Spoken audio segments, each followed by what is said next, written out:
Hello, good morning everyone. Hari ini kita akan mempelajari sejarah tentang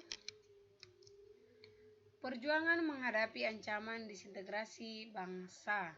Adapun yang kita bahas hari ini tentang perbedaan integrasi dan disintegrasi nasional serta berbagai pergolakan di dalam negeri dari tahun 1948 sampai 1965.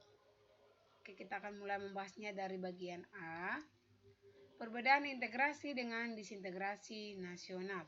Integrasi nasional adalah suatu usaha menggabungkan atau menyatukan unsur-unsur yang ada dalam bangsa.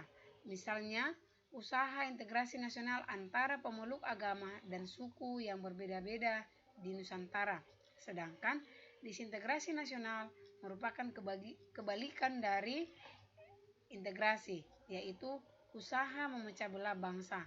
Misalnya, sebuah kerusuhan dan demo antara rakyat dan pemerintah dapat mengancam integrasi atau mendorong disintegrasi nasional karena konflik diatasi dengan cara kekerasan oleh aparat.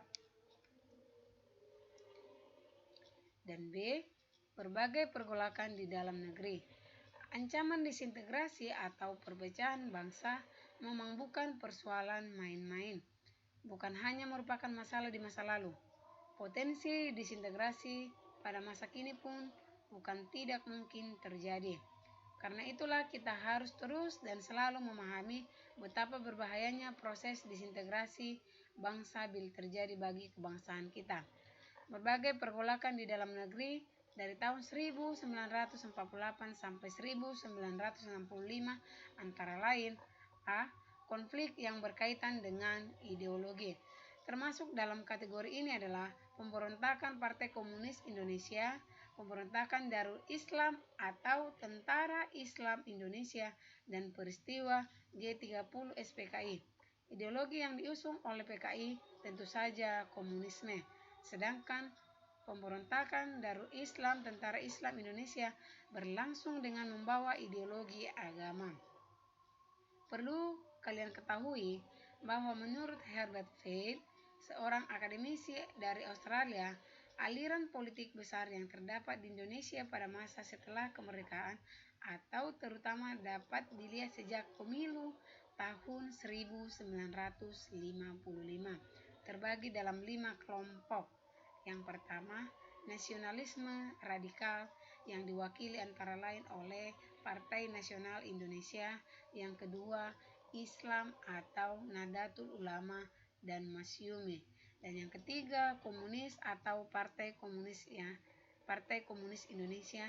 Dan yang keempat, sosialisme demokrat atau Partai Sosialis Indonesia Kebatinan.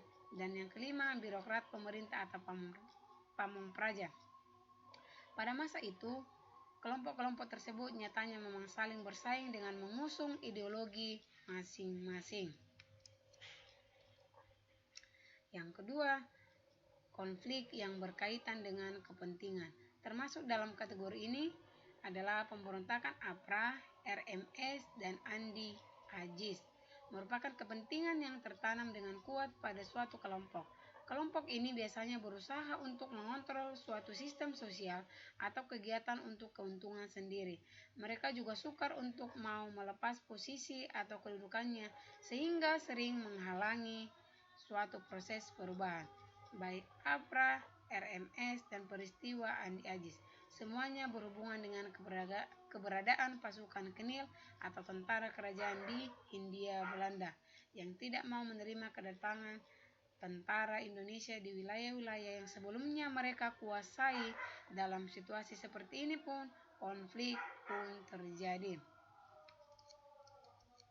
Dan yang ketiga, konflik yang berkaitan dengan sistem pemerintahan.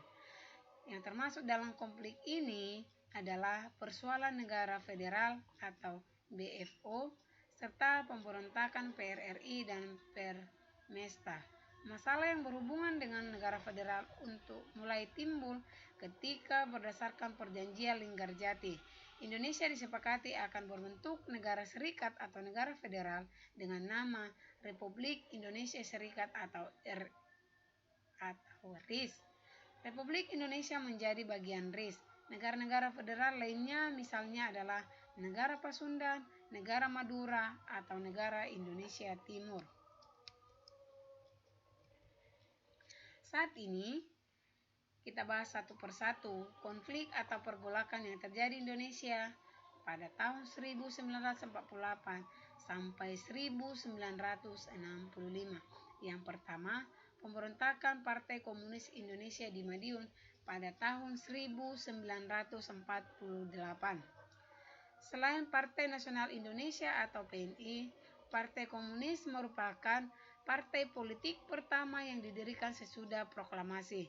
Meski demikian, Partai Komunis Indonesia bukanlah partai baru karena telah ada sejak zaman pergerakan nasional sebelum dibekukan oleh pemerintah Hindia Belanda akibat memberontak pada tahun 1926. Sejak merdeka sampai awal tahun 1948. Partai Komunis Indonesia masih bersikap mendukung pemerintah yang kebetulan memang dikuasai oleh golongan kiri. Namun, ketika golongan kiri terlempar dari pembentukan pemerintahan, Partai Komunis Indonesia menjadi partai oposisi dan bergabung dengan partai serta organisasi kiri lainnya dalam Front Demokrasi Rakyat atau FDR yang didirikan oleh Amir Syarifuddin pada bulan Februari tahun 1948. Pada awal September 1948, pimpinan Partai Komunis Indonesia dipegang oleh Musso. Ia membawa Partai Komunis Indonesia ke dalam pemberontakan bersenjata yang dicetuskan di Madiun pada tanggal 18 September 1948. Yang kedua, pemberontakan Darul Islam atau Tentara Islam Indonesia. Cikal bakal pemberontakan Darul Islam atau Tentara Islam Indonesia yang meluas di beberapa wilayah Indonesia bermula dari sebuah gerakan di Jawa Barat yang dipimpin oleh SM Kartosuwiryo. Ia dulu adalah salah seorang tokoh Partai Sarekat Islam Indonesia atau PSII. Adalah perjanjian Renville yang membuka peluang bagi Kartosuwiryo untuk lebih mendekatkan cita-cita lamanya untuk mendirikan negara Islam. Salah satu keputusan Renville adalah harus pindahnya pasukan RI dari daerah-daerah yang diklaim dan diduduki Belanda ke daerah yang dikuasai Republik Indonesia. Di Jawa Barat, divisi Siliwangi sebagai pasukan resmi Republik Indonesia pun dipindahkan ke Jawa Tengah karena Jawa Barat dijadikan negara bagian Pasundan oleh Belanda. Akan tetapi, laskar bersenjata dan Sabilillah yang telah berada di bawah pengaruh Kartosuwiryo tidak bersenjata, pindah dan malah membentuk Tentara Islam Indonesia atau TII. Dan yang ketiga, gerakan 30 September tahun 1965. Inilah peristiwa yang hingga kini masih menyimpan kontroversi. Utamanya adalah yang berhubungan dengan pertanyaan, siapa dalam gerakan 30 September 1965? Sebenarnya, setidaknya terdapat 6 teori mengenai peristiwa kudeta gerakan 30 September tahun 1965 ini. 1. Gerakan 30 September merupakan persoalan internal Angkatan Darat atau AD. Dikemukakan antara lain oleh Ben Anderson, W.F. Wertheim, dan Cohen Hochstapel. Teori ini menyatakan bahwa G30 SPKI hanyalah peristiwa yang timbul akibat adanya persoalan di kalangan Angkatan Darat sendiri. Hal ini misalnya didasarkan pada pernyataan pemimpin gerakan, yaitu Letnan Kolonel Untung yang menyatakan bahwa para pemimpin Angkatan Darat hidup bermewah-mewahan dan memperkaya diri sehingga mencemarkan nama baik Angkatan Darat. Pendapat seperti ini sebenarnya berlawanan dengan kenyataan yang ada. Jenderal Nasution misalnya Panglima Angkatan Bersenjata ini justru hidupnya sederhana. Yang kedua, dalam gerakan 30 September adalah Dinas Intelijen Amerika Serikat atau CIA. Teori ini berasal antara lain dari tulisan Peter Dale Scott atau Geoffrey Robinson. Menurut teori ini, Amerika Serikat sangat khawatir Indonesia jatuh ke tangan komunis. Partai Komunis Indonesia pada masa itu memang tengah kuat-kuatnya menanamkan pengaruh di Indonesia. Karena itu, CIA kemudian bekerja sama dengan suatu kelompok dalam tubuh Angkatan Darat untuk memprovokasi Partai Komunis Indonesia agar melakukan gerakan kudeta. Setelah itu, ganti Partai Komunis Indonesia yang dihancurkan. Tujuan akhir skenario CIA ini adalah menjatuhkan kekuasaan Soekarno. Oke, demikian pembelajaran kita hari ini. Sekian dan terima kasih.